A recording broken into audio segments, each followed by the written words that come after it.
အလုပ်ပထမဆုံးရက်မှာတင်ကျမကြောင့်လုံခြုံရေးအချက်ပေးတံတွေမိကုန်တဲ့အပေါက်ဝါကလုံခြုံရေးတွေကကျမကိုလူအများရှိမှအဝတ်စားတွေချွတ်ပြီးစစ်ဆေးခံဖို့ရိုင်းရိုင်းဆိုင်တောင်းဆိုလာကြတာပါသူတို့ရဲ့ကြိုးကြောင်းစီကြောမှုမရှိတဲ့အပြုအမူကိုကျမမသိခံနိုင်တာနဲ့ခြေထောက်ကိုခပ်ပေါ်ပေါ်လေးတစ်ချက်ဆောင်းလိုက်မိတယ်ဒါပေမဲ့ကျမရဲ့အင်အားကပြင်းထန်လွန်းတော့ဘေးနားကလုံခြုံရေးတွေအားလုံးလွတ်ထွက်သွားကြတာပေါ့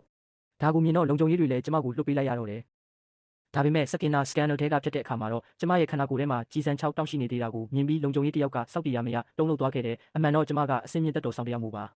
ဒီတစ်ခါကျမရဲ့တာဝန်ကတော့အလိုလိုက်ခံထားရတဲ့တထေးသားလေးတယောက်ကိုကာကွယ်ပေးဖို့ပါဒါပေမဲ့သူကမိဘတွေကသူ့အတွက်တက်တော်ဆောင်လာလိုက်တယ်ဆိုတာသိတာနဲ့ကျမကိုတမင်တက်တက်ဒုက္ခပေးဖို့ကြိုးစားပါတော့တယ်ကျမကတော့လုံးဝအရှုံးမပေးဘဲသူ့ကိုချက်ချင်းပဲပညာပေးလိုက်တယ်သူကတော့ကျမကိုကြမ်းတမ်းလွန်းနေဆိုပြီးဒေါသတကြီးဆွဆွဲကသူ့မိဘတွေကိုပြောပြီးအလုပ်ထုတ်ခိုင်းမယ်လို့ချင်းချောက်လာတယ်အဲ့ဒါနဲ့ပဲကျမကသူ့နာရွက်ကိုဆွဲပြီးခေါ်ထုတ်လာခဲ့တာပေါ့သူကတော့ကျမလိုကြမ်းတမ်းတဲ့တက်တော်ဆောင်ကိုအတော်လေးမုန်းတီးနေတာပါကားထဲကိုမဝင်ခင်မှာပဲသူကအရင်ဦးအောင်ပြေးဝင်ပြီးတကားတွေကိုအတွင်းကနေပိတ်လိုက်ပါတယ်ပြီးတော့ကျမကိုအုံတုံးလို့ခေါ်ပြီးလှောင်ပြောင်နေတာကျမဘာတွေလုပ်နိုင်လဲဆိုတာ तू လုံးဝမသိသေးဘူးလေ तू ဝမ်းသာအားရဖြစ်နေတော့မှာပဲကျမကကားတကားတစ်ချက်လုံးကိုလက်ပလာနဲ့ဆွဲဖြုတ်ပစ်လိုက်တယ်အဲ့ဒီမြင်ကွင်းကိုမြင်ပြီး तू ကြောက်လန့်တကြားနဲ့မျက်လုံးပြူတာဖြစ်ကငင်းကုတ်သွားတော့တာပါပဲနောက်ဆုံးတော့ तू လဲအိမ်ကိုလိမ္မာပါနှက်စွာနဲ့လိုက်လာခဲ့ရတယ်ဒါပေမဲ့အန်နီရကမကြခင်မှာပဲရောက်လာခဲ့ပါတယ်3နှစ်ကြာအောင်လူချင်းမတွေ့ဖြစ်တဲ့သူ့ရဲ့ရီစားဟောင်းကနိုင်ငံထဲကိုရုတ်တရက်ပြန်ရောက်လာတာပါ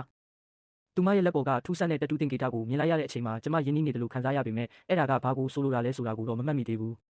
တထေးသားလေးကတော့ဘာအန်နီရကိုမှမရိပ်မိသေးပါဘူးဒါကြောင့်သူ့ရီစားနဲ့ဝေးဝေးနေဖို့ကျမအလေးနဲ့သတိပေးခဲ့ပေမဲ့သူကတော့ဂရုမစိုက်ခဲ့ဘူးမကြခင်မှာပဲသူ့ရီစားကကျမတို့နှစ်ယောက်လုံးကိုစားတောက်ဆိုင်မှာညစာစားဖို့ဖိတ်တယ်လမ်းမှာတင်သူမကတစ်ဖက်ကိုစားတဆောင်ပို့လိုက်ပါတယ်ခဏကြာမှာပဲစားတောက်ဆိုင်ရဲ့တစ်ဖက်ချမ်းမှာချောင်းမြောင်းနေတဲ့ရန်သူတွေကတပြိုင်နက်တည်းတိုက်ခိုက်လာပါတော့တယ်